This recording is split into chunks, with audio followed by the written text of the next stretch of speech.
Hey, what's up, everybody? Welcome once again into another edition of the Brotherly Glove podcast. Two brothers from Philly talking all things Philly sports. We've seen it all, the best and worst, the ups and downs, the ebbs and flows of everybody and every team that has come through our city for the last 40 plus years. We've watched it all. Oh, yeah, and for 30 plus years combined, we've covered it all. Important members of sports media, I would say, Johnny.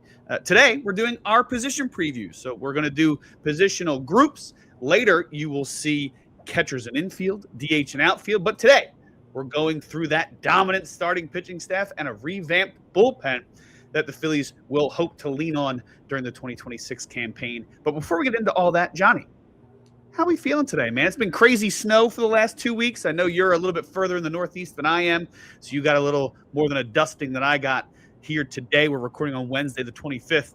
How are we feeling, man? I think I strained my bicep shoveling snow for 4 days straight, so I'm ready to talk about spring training and baseball. So I guess my next question, you kind of already answered it then. You're jealous of everybody down in Clearwater right now then, right? 100%. Yep. I'm jealous, and I got a dusting. My finger's no longer in a splint for those of you who watch video, but I can tell you that Matt middle finger has not healed just yet from the dislocation a few weeks back. So I'd love to be anywhere but a place where I need to shovel again. But here we are. As long as I'm here with you, Johnny, my big bro, I'm feeling pretty good about things around these parts. Let's hop right into it, though, man. Phillies, obviously a great season last season. We've talked ad nauseum about the expectations, the increase in wins, and the disappointments come postseason. But the big thing that's carried this team the last few years especially has been the pitching staff and, more importantly, the starting rotation. And last season, there was a lot to be excited about when it came to the starting rotation. They're kind of in a similar place this year. I think maybe different quality of pitchers in different situations, but the starting pitching staff last year on opening day, you had Zach Wheeler, Christopher Sanchez, Jesus Luzardo, Aaron Nola, Taijuan Walker. Ranger Suarez started the year on the injured list, did not join the team until May, which pushed Walker back into the bullpen in a swingman type of role. This year, similar feeling. Christopher Sanchez, who finished second in the Cy Young voting, he will lead the way to start the season. Jesus Luzardo, I think everybody, there was question marks about what he would be able to deliver last season, but after he did deliver, I think now it's a little more clear on what you're going to get from Luzardo this season. And then Nola, Walker, and the young 22-year-old Andrew Painter will be relied on until Zach Wheeler can be considered fully recovered from his surgery to deal with thoracic outlet syndrome. Kind of in a similar place that they were last year, waiting on one of their big guys to come back. Nola is more of the question mark as opposed to Luzardo last year based on his rough season. Taijuan in a situation that he might not necessarily be in by the end of the year to start the season. And then Painter, a lot of question marks. I think those question marks were probably closer to being around Luzardo last season. A lot of the names may have shifted slightly, but a lot of familiar names and a lot of familiar feelings coming into 2026, Johnson. What are your thoughts on this rotation just out of the jump and where they stand to open the year? It's going to be good. You miss Zach Wheeler, but to have Sanchez, Luzardo, and Nola start the first 3 games, that's a lot more than a lot of teams have. And we've gotten used to really deep rotation around here. I don't think it's going to be the same, especially with Wheeler starting the year on the IL and relying on Andrew Painter from the beginning. But I don't think, you just don't see it anymore where you have the same 5 starters in April that you have in September, or if it's the same 5 guys, they haven't started every 5th day for 6 months. So I feel good right now. Yeah, it's hard to imagine a world where you feel pretty good without Zach Wheeler. He's the guy you're waiting on, and to still feel good is a blessing that not a lot of teams have. I think that a lot of clubs are jealous of what the Phillies have been able to do as far as health, as far as recuperating some guys. A lot to be told about Aaron Nola. I think if he bounces back similar to what Taijuan Walker did when he had opportunities last season, I think you're feeling pretty good about Nola. Andrew Painter, a lot of question marks. We'll have to see. His first normal season was last season in the bigs since recovering from his Tommy John surgery. In professional ball at all. He did not make it to the big leagues last season. But a lot of question marks there, some question marks around Nola. But again, if you can throw out a veteran like Walker, a veteran like Nola, and headline with Sanchez and Luzardo, you're feeling pretty good regardless. Do you say if Nola gets back to like Taijuan Walker? I've got much higher. No, I said if he bounces back like Walker did last season. Walker had the really bad season 2 seasons ago, really came back and was effective in whatever role they asked him to be. I don't expect Nola to be moving roles like Walker did, but I anticipate a big bounce back from Nola this season, and it's going to be important for the Phillies to see that. Yeah, Nola has a couple top 5 Cy Young finishes on his resume, another top 10. He was 11th 2 years ago. He made 33 starts, but I don't think we're going to see that version of Aaron Nola. He's turning 33 in June, but the one thing I like, and I've talked to you about this, is a lot of stuff was up. It was the worst home run rate, worst hard hit rate of his career. I don't think that means like this is the only direction it's headed. There was a lot of stuff to like, though. And so I looked at guys he pitched 94 innings, guys that threw at least 90 innings. He had the third biggest difference in his ERA and his FIP. So his ERA was almost a run and a half higher than his FIP. So FIP is really just about strikeouts, walks, and home runs, which is it's meant to be simple, but it's obviously incomplete. But it really does line up nicely with expected performance. And if he had the third biggest difference with that, your ERA is that much higher than your FIP, there's usually a bounce back there. And interesting thing I wasn't looking for when I saw that, but Jesus Luzardo was also 12th. As good as he was, his ERA was a full run higher than his FIP last year. He pitched unbelievably. So, yeah, I expect a reasonable bounce back from Aaron Nola. And I think for him, it's all about health. If he stays healthy and isn't missing that much time, then I think we're going to get a really good Aaron Nola season. It's funny. There's been this kind of back and forth throughout Nola's career, right? He, even as a rookie, only pitched in 13 games, had a 3.5 ERA, then a 4.78, then a 3.5, then a 2.37, 3.87, 3.28, 4.6, 3.2, 4.4, 3.5, and then a 6. Yes, it is a back and forth, and he seems to have this for whatever reason, right? But that 6 really stands out as an outlier. Even a quote-unquote bad season for him previously was a 4.5, and when you have the other guys that you have in that rotation, you're feeling pretty good about that, especially when he's giving you the innings that he is. I think that in today's game, innings have become an undervalued statistic when evaluating people, and that guy, until last season, basically never got hurt. I mean, he went out there and you could rely on him giving you 5+ strong, 6+ strong every 5th day, and that is a undervalued thing in pitchers today. And if he can get back to that, even if the results are near a 4 ERA, you're not expecting him to be your number 1 starter anymore. You have Wheeler and Sanchez and Luzardo in front of him. That is a really solid 4th pitcher. I mean, people would be tripping over themselves to get a 4th pitcher with the quality and the level of success that Aaron Nola's had in his career. So I think that that's something that people have been down on him. I think Rhys Hoskins kind of faced some of the similar feel from fans on his way out, where it's like he's been here for so long that he reminds you of an era where they weren't winning all the time. So when he struggles, it's, oh man, get this guy out of here, go get somebody else. Well, people wanted Aaron Nola really bad. It just so happens that the first year he got hurt was the first year of that new contract. I think I have faith that he'll be able to bounce back in that FIP note. I love FIP. I didn't look at that specifically, but that note gives me even more encouragement that we'll see vintage Aaron Nola, if you will. We talked about it in an episode recently, but the reliance on Andrew Painter is going to be something interesting to watch all season long, right? There's been a lot of talk about what he's been adjusting this season. They said that they didn't want to overhaul his mechanics last year, but as he got tired throughout the year, they noticed his arm slot starting to dip a little bit. If he can stay healthy and stay strong and keep that up all year, the fastball was really the thing that plagued him the most. And if you know anything about baseball, doesn't matter how good you are with those other pitches, if you can't locate the fastball, those off speeds almost don't mean anything.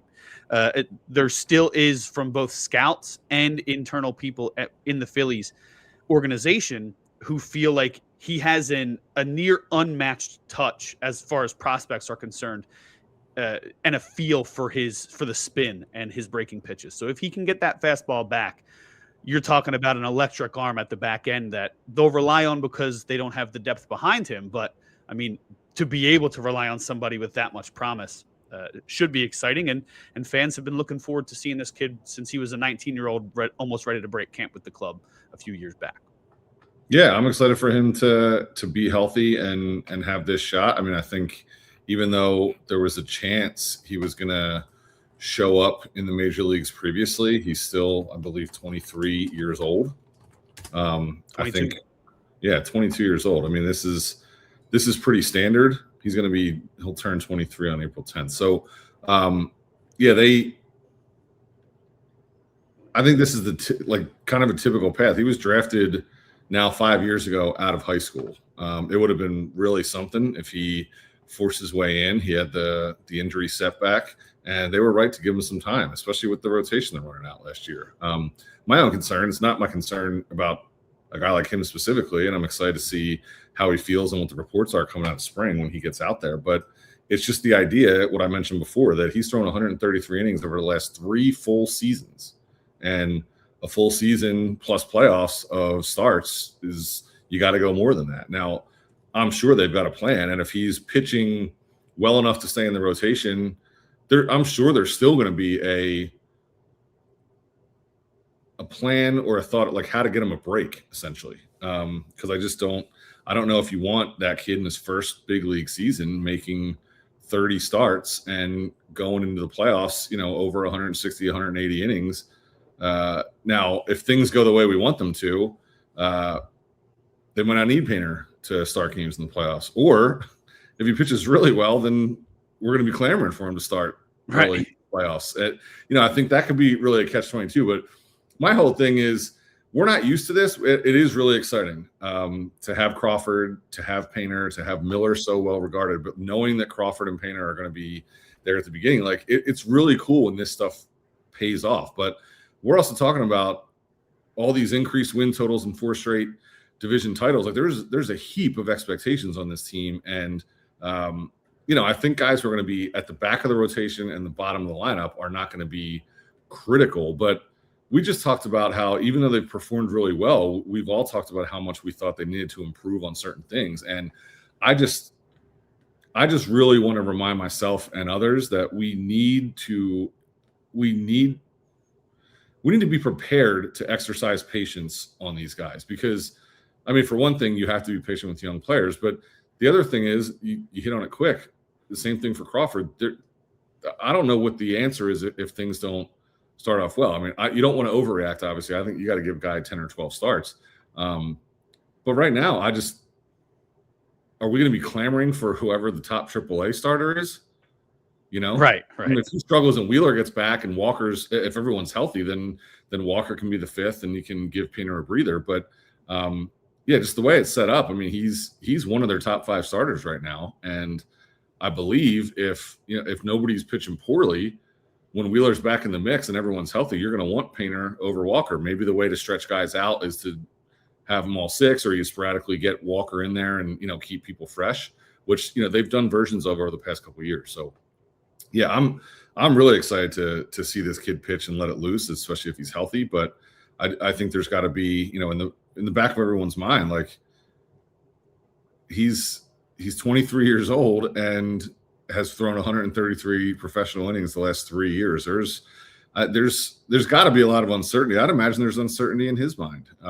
There's a lot of weeks of spring training before the season starts for him to build up some confidence, expectations, whatever it is. But yeah, we can talk about positional battles and roster battles and all these things, but Andrew Painter's starting one of the first 6 games, and he's starting, every 5 or 6 days after that for a while.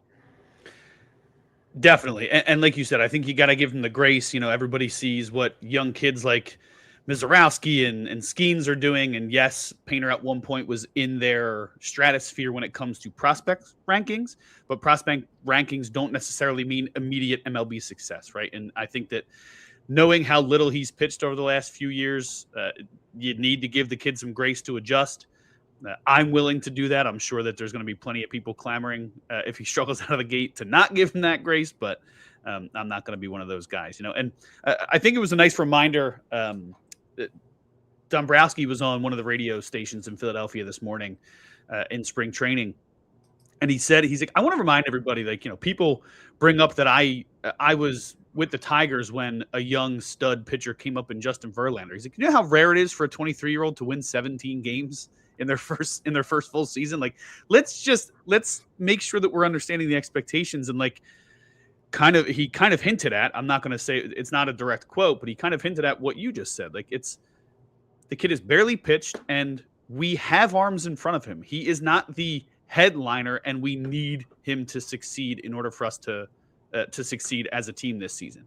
We would like him to succeed, but that's not necessary, and we're going to give that kid a chance to work through struggles, which is something you need to learn as a young major leaguer anyway. So if he has some early struggles, know that they're going to give him some run, just like they did a veteran last year and a guy like Max Kepler, just like they've done with Taijuan Walker. I mean, after that rough season 2 years ago, it would have been easy to see them try and cut him or eat most of the money and move on from him because of the struggles and try and do something else. But hopefully people realize that Painter, it's been a long time coming for him to get to this point, but it doesn't mean that it's automatically going to translate to this kid's the next Cy Young and they have 3 potential Cy Young winners in the rotation all of a sudden. Yeah, I'm not even talking about the big picture patience. A 23-year-old is not going to be a finished product. That should go without saying. It's more of the idea that based on what we see, roster makeup, construction, all that stuff, no matter what happens, Andrew Painter is going to be in the rotation at the end of April and the beginning and middle of May, no matter what he's doing, because Taijuan Walker isn't sitting there as the 6th guy. They don't have a swing guy sitting there. Andrew Painter will be starting games for the first 4 to 6 weeks. Right. And I mean, you can say the same about everybody. Like, I'm really impressed with what Taijuan Walker did last year. And, you talked about his bounce back. I think, and he's talked about it, it's a bit of a struggle to, especially with expectation that these players all put on themselves too. Signs a big contract, comes into this great situation. To have your role change like that, it can be a bruise to the ego. It can also just be difficult to figure out how to handle. I don't even mean emotionally, ego-wise, but it's a different way to prepare yourself. You talk about using more of certain pitches or less of certain pitches or whatever. It can just be a difficult thing, especially for a guy who hadn't done that very much and is further into his career. But I really like what he's done, but I would say the same thing about him. If he's struggling, or if Nola looks like last year and it wasn't, he maybe he's healthy, but maybe it looks like, is he just this kind of pitcher these days? I would say this for all these guys, that I think barring an injury, the 5 guys we're talking about are going to be starting the first 5 games in May too. So we all need to collectively understand that this is what we have for right now. Yeah, like you said, it's not even like they signed one of these guys who's been signing. They have a few guys who have signed minor league deals, like Martin Perez or Cal Quantrill. Like, they didn't go out and get anybody like that either. It seems like they're going to give some run to Andrew Painter, and I think that's it's important. He doesn't have a whole lot left to prove other than staying healthy for a full season. I think they've seen what they need to see out of him and understand the trajectory, of his career, as long as he stays healthy, as we mentioned. And to answer Dave Dombrowski's question, it's been over 10 years since a 23-year-old won 17 games in the major leagues. There you go. See, he was right. Mm-hmm. One thing I want to ask you before we move on to the bullpen, unless you had another point to make on the rotation, was one of the things that will be talked about, and we've talked about in prior episodes, is the lack of depth, right? You're one injury away from, like, who do we go to? Right. If someone gets, even if it's a small bump and bruise, you're in a position where you're going to have to go. You may have to go bullpen games in April, which is not ideal for anybody. The most they have in a swingman is Bryce Wilson, who was a non-roster invitee, had a really bad year with the White Sox last year, but pitched really well in a swing role for Milwaukee in 23 and 24.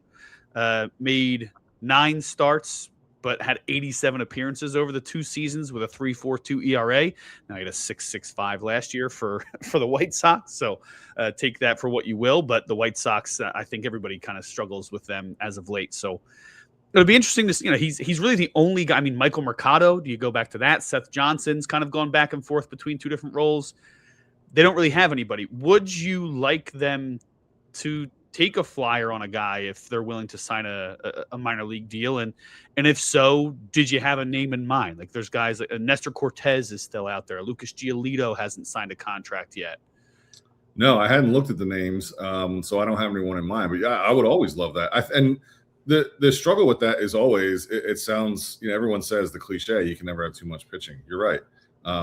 Would it be awesome to have like starters that you wouldn't be disappointed in seeing step on the mound in reserve? That'd be great. But as much as you can plan for that kind of stuff, especially bringing in free agents and things, guys see what's in front of them, right? And they're going to go somewhere where they think they've got a better spot or can make more money. The Phillies could be offering the hope is that people are going to be healthy and Wheeler's going to get back in the mix. So there's probably not a whole lot to promise anyone or to even hint at for someone.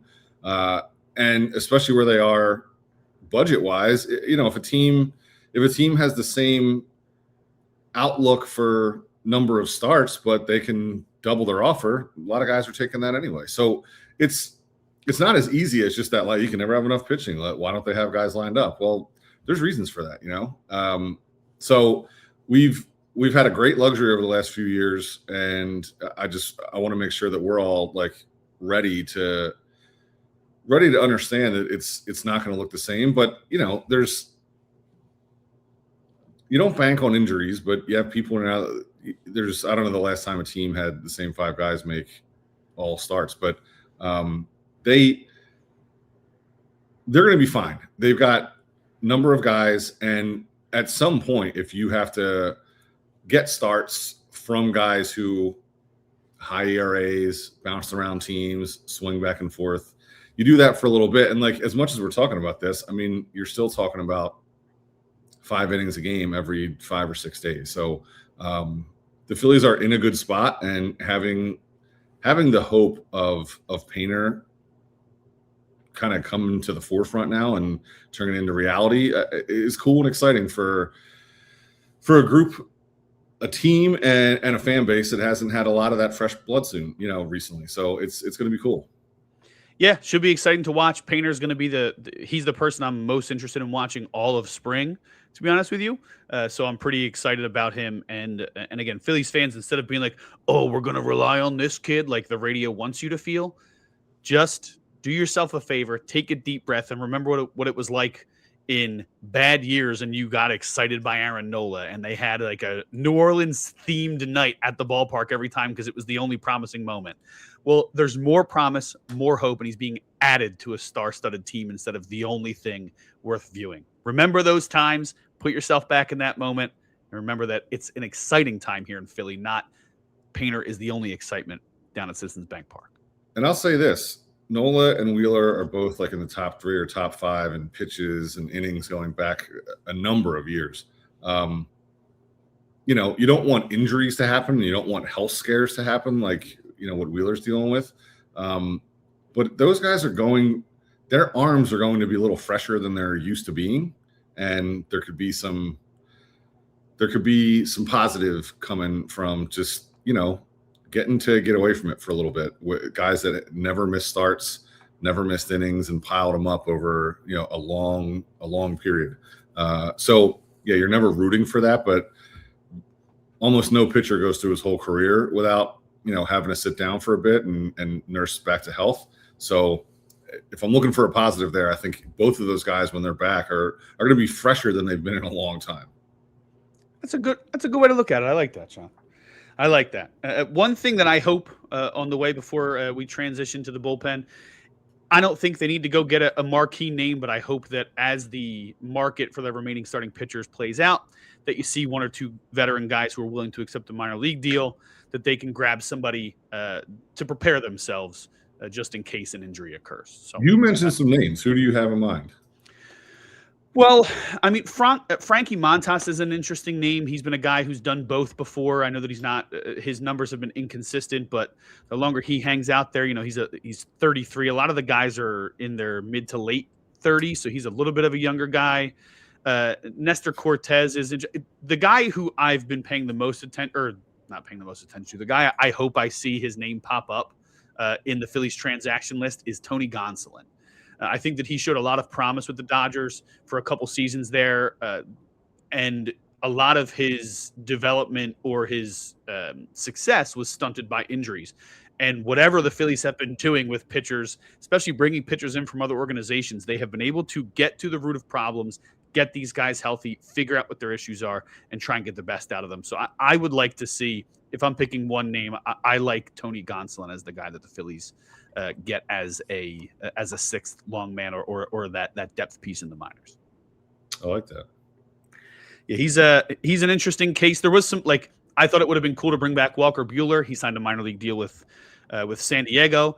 I also mentioned Chris Bassett, and he got like $19 million from Baltimore. So I have no idea what the market looks like for these guys. You know, I'm thinking minor league deal for both guys, but or maybe a smaller money deal for Bassett. I know he had a lot of success last year, so shouldn't pigeonhole him into the minors. But yeah, of the guys I see available right now, John Gray doesn't excite me. Scherzer probably wouldn't take a minor league deal, I would think, at this point, even though that would be exciting. So yeah, if I'm picking one name, I'm going Gonsolin for sure. All right. One guy I mentioned, Bryce Wilson. He has a potential to make the bullpen out of spring training if he shows out, because they do need a swingman at the moment with Taijuan being in the rotation to start the year. But the bullpen is kind of the main part of the team that has changed this year. You know, a lot of the talk in the offseason was running it back, and Thompson talked about all the new names that they had, and I think some people are dismissive of, a couple bullpen pieces isn't going to make a big difference, especially when the hitting kind of is the thing that faltered in the postseason. But this is a real revamp of a bullpen. It's not just let's take this name out, put this name in, make it look fresh, making a change for the sake of making a change. The entire profile of this bullpen is looking different on paper. So just to run it back a little bit, last year on opening day, the Phillies had three lefties: Jose Alvarado, Tanner Banks, Matt Strahm. And then the righties were Taijuan Walker, eventually Taijuan Walker, Jose Ruiz, Joe Ross, Jordan Romano, who were both signed to one-year deals, he and Ross, Kerkering, and then Carlos Hernandez, who was picked up off waivers right before the season started. Showed a lot of promising underlying metrics, but didn't work out, and they struggled as a result. One of the things that they struggled with, they didn't have a lot of flexibility. They didn't have a lot of players with options, so when Hernandez didn't work out, they had to cut him loose. When Ruiz struggled, they had to cut him loose. They didn't cut loose Romano and Ross until very late in the season because they didn't have that depth. And not only do they have a different profile, they have a ton of options within the pen. So this year, you're talking about all but guaranteed Duran, who was acquired at the deadline. You'll get a full season from him now. Brad Keller, who was the big signing after the Matt Strahm trade. Orion Kerkering returns once again. And then Jose Alvarado and Tanner Banks from the other side. You have about three spots to play with. And I would add Bowlan to that. I think he's coming out on opening day. Yeah, I think so too. And we'll dive deep in. But Jonathan Bowlan, he was the right-hander who was acquired in the Matt Strahm trade. Doesn't have any options, so lacks a little bit of flexibility. But when we dive into his numbers in a moment, you'll understand why Johnny and I agree that he's more than likely guaranteed a spot in that pen, barring anything crazy happening during spring training. There we go. I got there. I'm tired, John. Yeah, I didn't mean to throw you off by talking. What are you going to do? They have a lot of options, right? Some of the guys that they have, Kerkering still has three options. Not that I expect them to use them, but Banks has an option. Really quick, when you say options, explain that? I mean, apologies. Minor league options. So they have the ability to be sent down to the minor leagues without having to go through waivers first. If they go through waivers, they have every other team has a chance to put in a claim on that player and take the contract in full, or the remainder of the contract in full, away from the Phillies. But if you have minor league options, you can skip that waiver process and be demoted straight to the minor leagues. There you go. Thank you. They went from having almost no options outside of Kerkering, and he was in a much more important position to start the year last year as the second right-hander out of the pen. And now you have a lot of guys. A guy, Kyle Backus, who we'll get into in a minute. He has 3 options still. I mentioned Kerkering and Banks. Max Lazar, who you're familiar with, has 2. Nolan Hoffman has 2. Chase Sugar, who they traded for from Pittsburgh and has a good profile, has 1. Alan Ronhell, who might get one of those starts if they run into some injuries, he has 1. Seth Johnson has 1. So you went from not a lot of flexibility in the pen to a lot of flexibility, and they went from a high fly ball rate bullpen to a high ground ball rate bullpen. We'll dive into those numbers in a minute. But Johnny, you talked about why you think Bowlan is a guy that'll make it right out of camp. Let's dive into him first. What are your thoughts on Jonathan Bowlan? Tell the people about the newcomer. Well, caught me by surprise. I have to find. Sorry to throw you off by talking. I did. Really quick, he had a 3.86 ERA for the Royals last year in 34 games. And more than a strikeout per inning, which is good work. I know I took notes on him, so I'm going to try and pull it up. But it's okay. There's a couple of reasons. Performance, for one thing.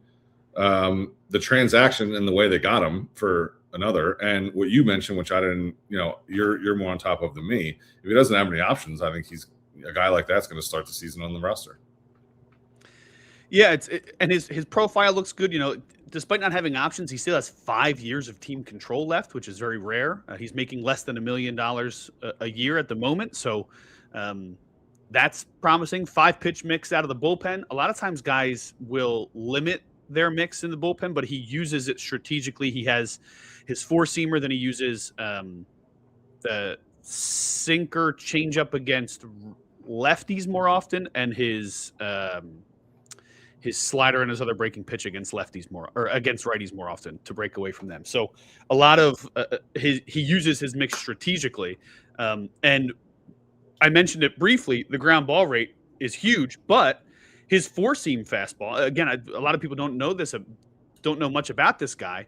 His 4-seam fastball generated the highest swing and miss rate among pitchers who threw 200 4-seamers last season.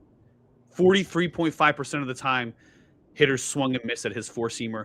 No other pitcher in the majors who qualified touched 40%. That's damn impressive for a guy that there's nothing you've said that makes me think this guy would not be in the bullpen on opening day. Yeah, and it's not even and we talked about in the past how bullpens can kind of be year to year, and certain relievers can really exciting years, and then you really have to prove it for a couple seasons. Well, had he qualified in 2024, wow, this is someday for me. If he had qualified in 2024, Johnny, he also would have led the majors then in swing and miss on the 4-seam fastball. So the guy really brings it. He pitched 2 2/3 innings that year. I'm sorry. Including his minor league numbers. He would have led, like if you brought him up. Okay. Yeah. He would. Sorry. Yes, he would have led the majors had he qualified at the major league level that season. Gotcha. Yeah, I mean it goes. Look, he's got really good underlying stuff. 96-mile-an-hour fastball, swing and miss. The numbers against righties are really impressive. The OPS he allowed was like 505. Batting average under 200. So strikeouts, velocity, ground balls, it's all there. But I think I want you to get to it. You've noticed this, the ground ball rate for a guy like Bowlan and how that fits into the rest of the mix. Yeah. So last season, the team struggled with fly balls. They, despite having the lightest workload in the majors last year, Phillies relievers allowed 74 home runs, which was 15th most in the majors. That was good for 1.3 homers per 9 innings, which was the 4th worst rate in the majors, despite having the lightest workload. They had the 4th worst ground ball rate. So you already addressed that a little bit by getting Duran, who had the best ground ball rate in the majors last season at the deadline. You'll have a full season for him. Alvarado was above league average in his limited appearances last year. Well, Bowlan fits right into that. Last season, he had a 50% ground ball rate. That sinker is the 4th, has the 4th lowest opponent's exit velocity, or hard hit rate rather. So 4th lowest hard hit rate against his sinker. 50% ground ball rate, only a 24% fly ball rate from Bowlan. Fits right into what they're trying to do, and it's that new kind of profile for the bullpen. They made an attempt to try and transform their pen from a fly ball heavy pen to a ground ball heavy pen. You already saw it. I mentioned Duran over the full season last year, 65.4% ground ball rate. You add Bowlan to that with a 50% rate. And obviously the big signing in the offseason, Keller, had a 57% ground ball rate as well. So really just trying to transform that pen. And I mean, if there was any doubt for anybody, including Jonathan Bowlan in the bullpen before they heard us, I think there's no question left, right? He's got to be the 6th guaranteed spot out there, especially for what they're trying to do. Yeah, he's gonna make it. And the reason go ahead. But go more into that. Like, his numbers are great, but you mentioned the ground ball rate, and I know that you talked about the transformation and like the clear plan they've got in the bullpen. Like, dig more into that, because I think it's awesome and says a lot about the moves they've made. Yeah, of course. So I mentioned they had the 4th worst ground ball rate last year. You know, Matt Strahm, who's actually been one of the most effective left-handers in the league the last 3 seasons for the Phillies. Well, just for a comparison, he was dead last among qualifying pitchers in ground ball rate last season. 23.8%, ranked 119th out of 119. He only gave up 6 homers, so it didn't always bite him during the regular season, but he gives it that big homer to Teoscar Hernandez in NLDS Game 1. They end up losing that in a tight series. That's a killer. We mentioned Bowlan, 50%, 24.1% fly ball rate. Brad Keller, the big guy the big offseason signing, they kind of used that money from that they saved from Strahm, spent it on Keller. 57% ground ball rate, 16.9% fly ball rate. Even some of the more fringe guys like Kyle Backus, 37.8% versus 19.5% fly ball rate. McCambly, who is a Rule 5 pick from the Marlins, he had a 42.9% ground ball rate last season versus a 22.1% fly ball rate. Even Zach Pop, who didn't make a ton of appearances last season, he had a 70% ground ball rate versus only an 11% fly ball rate. So you're talking about taking what was one of the worst bullpens in the league when it came to keeping the ball on the ground, not allowing the near Gold Glove performance at second base from Bryson Stott, or the improved defense from Trey Turner at shortstop, and the improved defense from Harper at first to really shine.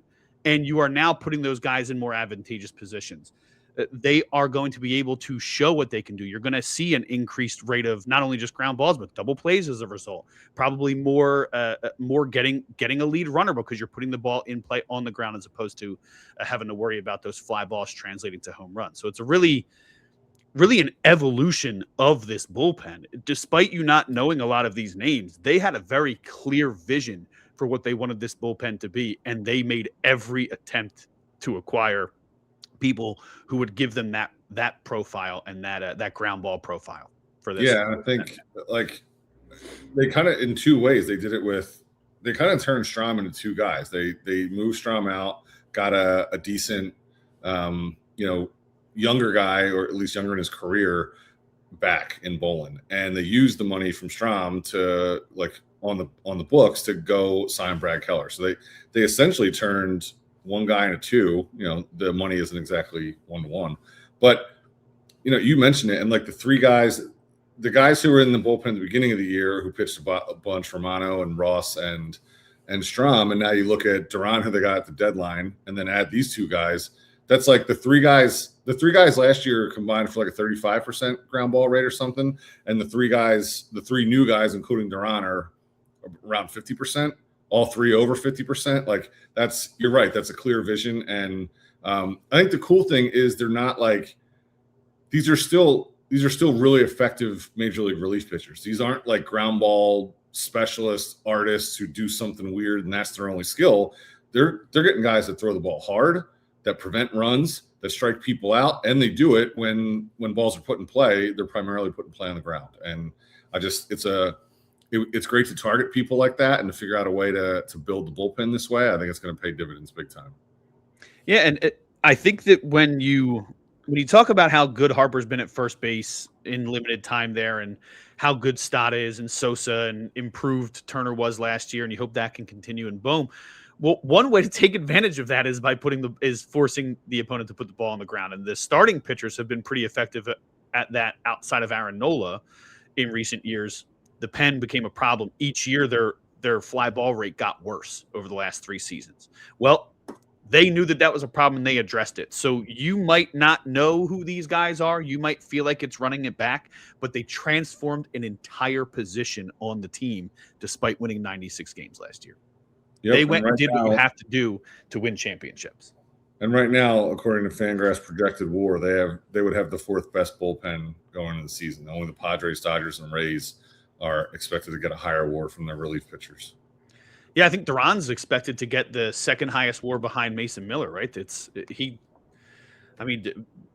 I know people were excited about him last season, but to get a full we haven't seen a guy like him come through here in a long time. I mean, yeah, you had Romano trying to rebound. You had Kimbrel trying to rebound. Like, I mean, who's the last guy that was like Papelbon? Papelbon was really good for a few years. Jose Mesa set a record a few years ago. Like, you're talking about guys that we haven't seen a closer like this in a very long time. Well, I think if you're just saying we've been used to the mix and match. I think if you're saying like a legit night, you're going to lean on the same guy to get saves every night. Yeah, I think you'd go back to Papelbon, but I've never seen a pitcher like this. I mean, in Philadelphia off the top of my head, I can't think of another guy who pitches like this. I don't mean that to sound like he's the best pitcher that's ever lived, but like I don't know, man. We looked into it. We know some of these guys, some of the names. He put up great numbers, and especially around the deadline when as a fan, you read a bunch of this stuff and you look into the guys who they're rumored to be targeting. You learn about these guys, but then to have them here and see it night after night, it's really impressive what this guy's able to do at that velocity and keeping the ball on the ground. I would argue that I don't know that I've seen a pitcher like this in Philadelphia, and I can't think of where I've ever seen one. Yeah, man, when you're throwing triple digit with 3 pitches, I mean, a splitter that's faster than most guys' fastballs, and a sinker that's just as fast, and on top of that, like it's not just the fact that you have the same guy to go to now in the 9th inning. Yeah, you're going to play matchups a little bit, but who's getting the ball in the 7th or 8th inning as well with Keller and Alvarado now. So as long as those guys stay healthy, I mean, you're talking about being in a position where, and I like Orion Kerkering. He's still very young. I think he's going to continue to develop. He made some big steps last season. But you go from having him potentially be in the closer mix and being one of the 2 most important right-handers to he's like the 5th option out of the bullpen now. And that's not a negative thing. That's how well they've addressed that position. They've addressed it so strongly that a guy that everybody thought was the closer of the future is like the 4th or 5th option, and it's not as a punishment. It's just because everybody in front of him is that good too. And he still could be. I think the cool thing about Duran is it's a true splitter. I'll send it to you, but for anybody listening, Michael Bauman wrote in September an article on Fangraphs. Michael Bauman's a Philly guy, really good baseball analyst and writer. An article, Jhoan Duran and the one true split finger fastball, and he dove into it and uncovered some really cool stuff. I would recommend reading it. I'll send it to you, but it's good stuff. And yeah, it talks about just how rare a guy that can do this really is. Yeah, man, I'm excited about him. Obviously, he's the guy that stands out. And then one thing I want to remind people, and we like to do this, John. We like to remind folks of talking points and how a different way to look at it, right? So they didn't do that much, right? But when you talk about comparing the bullpen last season at this point to this season at this point, right? Yes, Duran was part of the team last year. Kerkering was part of the team last year. Romano and Ross found their way out of being used before August was through. But you're talking about going into a season with 3 absolute studs at the back of the rotation, or at the back of the bullpen, when last year it was bounce back candidate, swing man, young man in Orion Kerkering, and Matt Strahm, who had been very good, still had a really strong season last year, but his underlying metrics had started to age with him, for lack of a better term. So you're talking about like some question marks to there is no question in the first 5 or 6 guys in that bullpen. Like, who do you have question marks about? What can Kerkering bounce back mentally from the season-ending mistake? I think he has. Go read the article that I think Matt Gelbro. Go read the article that Alex Coffey wrote for the Inquirer about what he did in the offseason, and tell me if you still feel like you're worried about that, because I sure as hell am not after reading it. Like the guy just, instead of being down on himself, he was like, okay, how do I change everything then? If I was wrong up here, what do I got to do to get that better? He got in better shape immediately. He started his off-season workouts earlier, but he didn't try and mess with his body at all. He just went, how do I get myself in a better place physically and mentally, so that way if I'm in that situation again, it's instinct. I just go, right? I don't have to overthink it like I did in the moment. I don't have a question about that at all. I don't want to spend too much time on one particular play, but that didn't, like, obviously he didn't put the throw on the catcher, and it didn't, they didn't get an out, and he sawed that guy off. But he had a couple instances in that series where he did that, and the result wasn't what they wanted. But the Phillies were also down 2-1 with the bases loaded late in the game. Like, Kerkering making that play or not making that play, or throwing it to first versus throwing it home, that didn't make or break that series. You know what I mean? Right.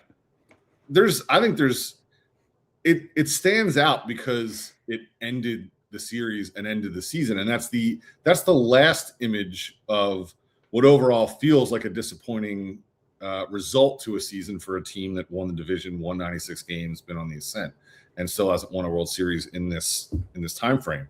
But that's the only reason why it's a big deal, and it also just gives people stuff to talk about. I can't say what Orion Kerkering is or isn't thinking about, and I'm sure he's hearing it from wackos all over the place. But yeah, it's not that big of a deal. That's almost an impossible play to make in the moment for people who do not often field the ball and almost never have to make decisions like that. I don't see what the issue is, and hopefully he feels the same way, and hopefully the people who he listens to are saying the same thing. I don't have any question about whether this guy can do it. No, and the one thing I want to point out, and before we wrap this up, there's one thing to say, like, people have kind of lamented the fact that maybe there weren't always these changes over the past couple of years, and not as many, or the types of changes people wanted this year, the types of names come in, whatever. There's a big difference in, if you don't have competition for spots or a lot of spots or whatever, there's a big difference in not having competition because you don't have a lot of options, or not having competition because those spots are spoken for. And that's where the Phillies are almost across the board here. Yeah, maybe we want to see fresh blood, and the idea of Bo Bichette sounded exciting, and was there another outfielder with a bigger name, or maybe some pop or whatever. But really, and especially I say this in the bullpen more than any other, and I would say in the rotation too, the Phillies have really, really good options. There's really not a need for a lot of competition, because they brought the right people in and are going to be good from the jump. Right. Yeah, like you said, especially in the pitching staff, man. They really did, over the last few years, have done a lot of this. And just because it didn't happen this past offseason doesn't mean it hasn't happened and transformed this team over the last couple seasons. The pitching staff is, on paper, very impressive, and I'm excited to watch what that bullpen can do this year, because, as I mentioned earlier, it's a complete evolution of what you can expect as results from those guys.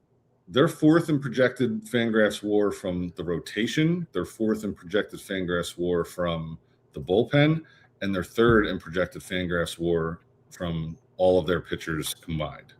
I would say they're doing something right. Yeah, I would say so. And Fangraphs WAR last season, the bullpen was 20th in the majors. So the fact that in one off season you go from 20th to projected to be fourth, pretty impressive stuff. And they clearly saw it was a need and addressed it accordingly.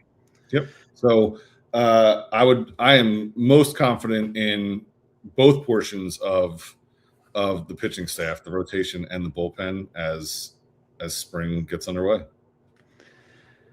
Yeah, me too. And Anybody that sticks out to you out of the options for those last two spots? Or I know that Kyle Backus has been a popular guy because of the funky delivery from the left side. Guys were really impressed the first time they saw him throw a bullpen this year. He's a tall guy, so he has one of the longest release points. It's like seven feet from the rubber he's letting go of the ball. It's pretty impressive. So even though he's not a flamethrower like a lot of the other options, he's a guy who I'd be curious to watch all year as the third lefty. But they have a lot of options out there. Is there anybody who stands out to you out of the remaining guys, or do you know anything about McCambly, the Rule 5 pick? I don't know much about him personally, so I didn't want to dive I don't, and I would look at it. I don't know the mechanics, all the mechanics of the Rule 5 stuff, but Backus, I would say, I don't think they need a third lefty, but he's a great option as a third one. So it seems to me like he'd be the seventh guy. And unless somebody really jumps out as you need to keep me, I think you start with McCambly and see what happens. Because the only way you get to keep him is if he's on the Major League roster all year, right? Right. Yeah. Yeah. So, they're so good on their top options, the high leverage guys. I mean, your eighth bullpen guy is rarely used, like, to me, unless it was a swing guy. Like if Wheeler were here and you wanted to have Taijuan Walker in that spot, I could see that, to pitch him relief and maybe make starts here and there. But I like Backus. I watched him pitch this afternoon. Looked good, and I would think I'd lean toward McCambly and just start if you have to offer him back later, down the road, he's not pitching well, other guys are, then that's part of the, I don't want to say the risk, but that's part of the strategy in making a move like this. So to me, that's where I would go. But I don't know what they're looking for, and I don't know enough about the rest of that list anyway. Well, I'll be sure I'm going to put together a piece over on Philly Sports Network about a deep dive similar to what we just did into the bullpen and how it's been revamped. So I'll make sure that you get first peek, so you can be a little more informed for the next discussion on some of those depth pieces. Johnny, before we go, I do have an important question for you. I think that talking about the way that the Phillies are going to start, if I had to pick like the best starter, reliever, closer combination, you could go Wheeler when he's healthy, Keller, Duran. You can go, I like Sanchez, Alvarado, Duran personally. But what made me think of this is I had a nice lunch right before we got on the air. Okay. So if I'm talking main course, side dish, drink for lunch, what's your ideal starter, middle portion closer for your lunch? You're saying just three guys? No, for lunch. Oh, I thought you were doing a lunch analogy with Phillies pitchers. No, I'm kind of taking the roles of pitchers and doing as an analogy for lunch. So what's your starter, middle, and closer for a lunch menu? Oh, at home. For lunch at home, I'm a sucker for ham and cheese sandwich on a roll with hot Chinese mustard, and then I get salty, just plain ruffled chips. Yeah, crinkle cut or ruffled chips, and put those on the sandwich. I could also do lettuce, tomato there, but I like it that way and have a soda to wash it down. What soda? Probably a sugar-free cherry Coke. Sugar-free cherry Coke. Solid choice. Me personally, I like to go with a little Hank's chili sauce. Okay. I'm going white bread. I'm going one slice of American cheese. I'm going honey ham and honey turkey on the sandwich. I'm going lettuce, onion, pickle. That's the main course. That's my starter. I always like to start with the main course. I'm not going to eat the chips leading in. I want that. I'm going to go Hers Red Hots as my middle relief. Okay. And I'm going to put some on the sandwich, some on the side.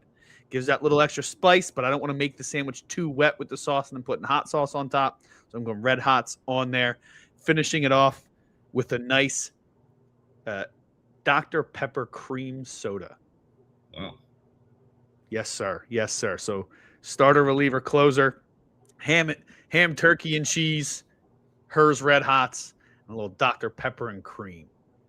Yeah, mine. So I do the honey ham, and it would be if I had my druthers, there's two cheeses I really like. There's an Italian blend. It's like half American, half Asiago, which is really good. Ooh, okay. Or a horseradish cheddar I would throw in there. The chips, the ones I've been eating lately are the Ruffles. It's like a Ruffles sea salt. I forget if they're baked or they're a little healthier and thinner. I think they're healthier. Probably not. I like those. And I don't know if I'd do this in the same. I probably would. I'm annoyed because I found the perfect chip 10 years ago and it went away. There was a lattice cut cracked pepper and aged Parmesan potato chip from Lay's. Oh. And I thought I was never going to eat another chip again. And I don't know, probably ate them for a year, never found them. Can't find them anymore. And my goodness. They're incredible. It's the best chip that it's ever been made. And I don't know where they went. And get at me, Lay's. If you got any of those sitting in the back after you guys stopped selling them, like please send them my way. I don't know what happened. I hope they bring them back, or I hope some other company makes the same thing. They were incredible. Like they were a little harder, like really crunchy. The taste was incredible. God, the perfect chip, and I don't know where it went. You said it was lattice cut sea salt and aged Parmesan? No, cracked pepper. Cracked pepper. Sorry. I'm going to try and find this for you now. Not right now, but I am going to try and find it for you. So. Oh man. All right. Well, I had to have a little fun on the way out, John, especially, it's around lunchtime when we're doing this recording. Hopefully you guys found it fun out there, and hopefully you have fun watching the Phillies and the impressive pitching staff throughout the spring and throughout the season. We will obviously have more for the people as we go throughout spring training. We'll give you the latest and greatest, but in the meantime, we can guarantee you after this episode, we will have our infield and catcher preview, followed by our outfield and DH preview. So a little splitting of the positional groups.